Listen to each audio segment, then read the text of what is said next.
దత్త భక్తులందరికీ జై గురుదత్త అండి. మొన్న మేము కురవపురం వీక్షించాం కదా. ఇప్పుడు నరసోబవాడి ప్రయాణమై అది కూడా విజయవంతంగా మీ అందరి ఆశీర్వాదం వల్ల జరిగింది. చూడండి, మేము బయలుదేరుతున్నప్పుడు అక్కడ ఈ స్వామివారి యొక్క దత్త రథం మాకు ఎదురైంది, ఊరేగింపు. అలా స్వామివారి యొక్క ఆశీర్వాదం ఈ విధంగా ఈ రూపంలో స్వామివారు అందించడం చాలా ఆనందంగా ఉంది.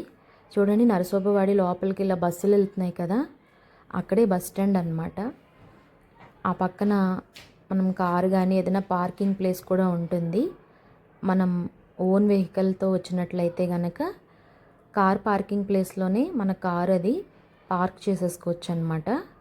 ఒకవేళ బస్సులో ఎక్కినట్టయితే బస్ స్టాండ్ అక్కడే ఉంటుంది, అక్కడే డ్రాప్ చేసేస్తారు. ఆ ప్రాబ్లం కూడా ఏమీ లేదు. కాబట్టి నరసోబవాడి క్షేత్రాన్ని ఆనందంగా చేరాము. చేరిన తర్వాత ఇక అక్కడ మనకు ఎలాంటి నిదర్శనాలు కలిగాయి అనేది కూడా ఒక్కసారి మనం చర్చించుకుందాము.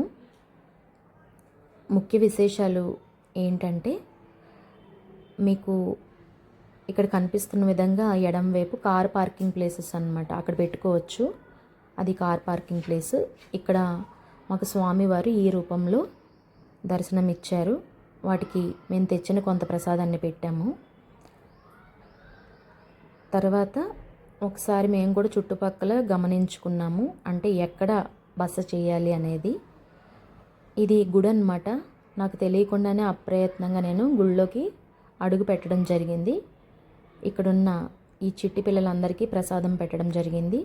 ఈలోపు స్వామివారి పల్లకి మాకు ఎదురొచ్చిందనమాట. పల్లకీ సేవ జరుగుతోంది, స్వామివారిది పల్లకి ఎదురొచ్చింది. అయితే పల్లకీ సేవను చాలా చాలా ఆనందంగా చూసి తరించాము. ఇది చూడ్డానికి మన రెండు కళ్ళు కూడా సరిపోవన్నమాట. అసలు అందరూ ఒకటే ఐకమత్యంతో అన్ని పాటలు పాడారు, స్వామివారిని భజన చేశారు. చూస్తున్నారు కదా, ఇక్కడ ఈ టీవీ స్క్రీన్ మీద స్వామివారు దత్తాత్రేయ స్వామివారి అవతారం ఇచ్చారు ఆ రోజు దర్శనం. అది చాలా చాలా విశేషం అన్నమాట. చూశారు కదా, ఇక్కడ మనం భక్తులు లోపలికి ఎలా వెళ్తున్నారు, అలా లోపలికి వెళ్ళి కిందకి వెళ్ళిపోవడం అనమాట. మెట్లు ఉన్నాయి కదా, కిందకి వెళ్ళిపోవడమే. అక్కడ మీకు దగ్గరలోనే ఔదంబర వృక్షము అన్నీ కనిపిస్తాయి. చూస్తున్నారు కదా, ఇటువైపు ఏమో భక్తులు కూర్చుని ఉన్నారు కదా, అక్కడ భోజనశాల, భోజనం పెడతారు, అన్నప్రసాదం అది ఉంటుంది. తర్వాత ఇటువైపుగా మనకి ఎడం వైపుగా ఔదంబర వృక్షం వచ్చింది. ఇందాక చూపించాను కదా, పిల్లలు అన్నమాట.